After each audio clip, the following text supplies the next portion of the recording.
Each year, a play is put on in the Dayton County Courthouse. The people of this small town gather to watch actors commemorate key moments in the legendary Scopes trial of 1925, in the very room in which it occurred. The Scopes trial is discussed in law school today. More than the issues of the trial, it was that tactic that Darrow pulled. He put the Bible on the stand. John Scopes, a local teacher, was on trial for teaching Charles Darwin's theory of evolution, which had been outlawed in the state-funded schools of Tennessee.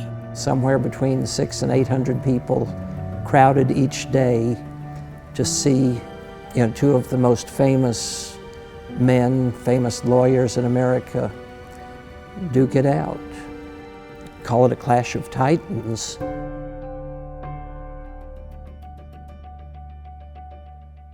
The town of Dayton in Ray County, Tennessee, seems like the last place for a trial of epic proportions. It is a quiet little town, much as it was in the 1920s. In big cities across the United States, things were very different. The Roaring Twenties were a time of great social change in entertainment, technology, and the roles of women. Amidst this change in American culture, the Butler Act was passed in Tennessee. Representative Butler ran into a constituent who said his daughter had gone to college, studied evolution, and come home and announced that she was no longer a Christian, that she believed in evolution instead of the biblical account of creation. Mr. Butler thought that was not an appropriate result from a publicly funded institution. The Tennessee legislature declared it a misdemeanor for anyone to teach, in defiance of the Bible, that humans descended from a lower order of animal. The ACLU was a relatively new organization. They'd been formed by Quakers. They viewed themselves as totally friendly to religion. But they viewed the Butler Act as a prime violation of academic freedom and freedom of speech. They immediately issued a press release offering to defend any school teacher willing to challenge the constitutionality of that law in court. Dayton in 1925 was in its own depression. The county was hurting. The local fathers saw the story in the paper and said, well, hey, we could do it here and get some publicity. In this drugstore, the town's civic leaders agreed to recruit 24-year-old John Scopes, a high school football coach and substitute biology teacher, to serve as a defendant. Scopes was charged and the trial was set. The prosecution and defense teams both searched for the biggest names they could get, and they got them.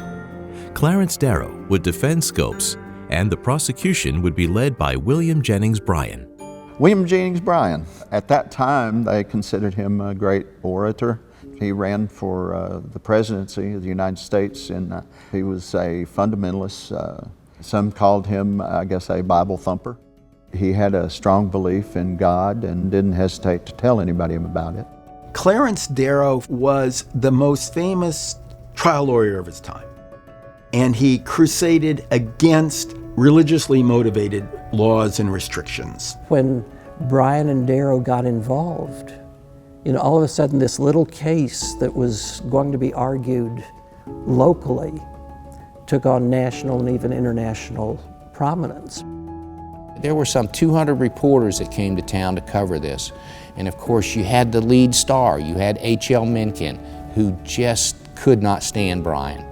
H.L. Mencken's articles in the Baltimore Sun lampooned the town and its people. He dubbed Dayton Monkey Town and called the case the Monkey Trial.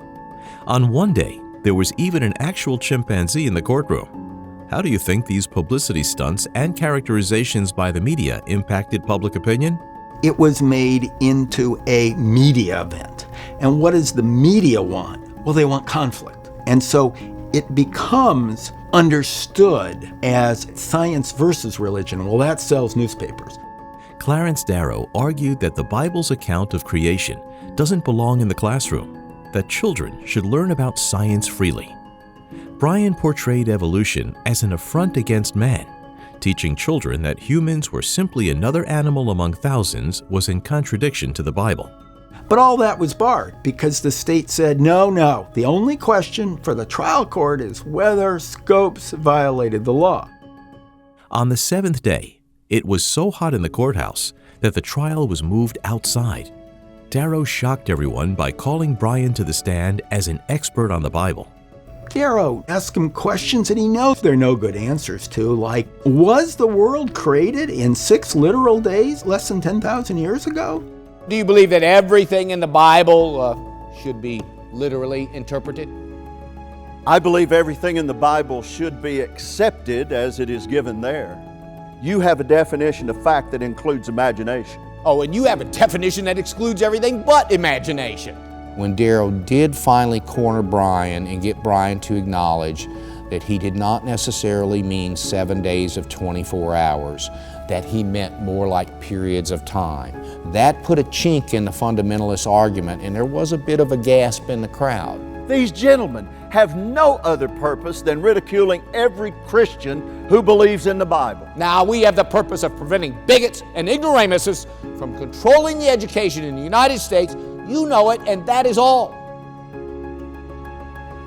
Bryan and Darrow gave it everything they could give it in this courtroom. And while they disagreed, and disagreed strongly, they could go have a drink after court and not kill each other. At the end of the trial, the jury found Scopes guilty.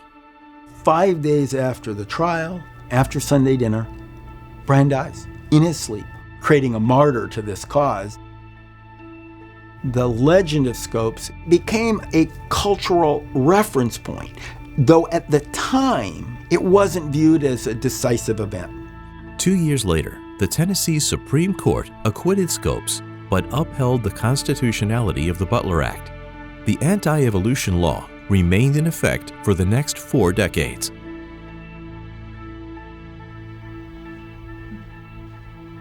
In 1965, I was teaching 10th grade biology in Little Rock. There were 2 laws on the books in Arkansas against teaching that man ascended or descended from a lower order of animals. It's a very similar wording to the law in Tennessee. There was a fine associated with this and possible loss of your job. I mean, if you tell somebody you can't talk about this, I think that's censorship. So when the Arkansas Education Association said, we're thinking of challenging this law, I said, okay, I'll sign on. I knew that there were people who would be very unhappy about this, but to me, the pursuit of honesty in science teaching was more important than that. Her case went to the United States Supreme Court. In its ruling, the court unanimously struck down the Arkansas law, declaring that the law violated the Establishment Clause, which prohibits the government from favoring one religion over another. Epperson versus Arkansas is the end result that the ACLU was hoping for in the Scopes trial. The legend of Scopes continues to reverberate. It comes up whenever religion and religiously motivated people take their ideas and try to enforce them by law. William Jennings Bryan said in his closing remarks to the court, "Here's been fought out a little case, of little consequence as a case, but the world is interested because it raises a question which one day will be settled right, whether on our side or the other." Where does one person's right to freedom of religion end and another's begin? Who do you think should decide the answer?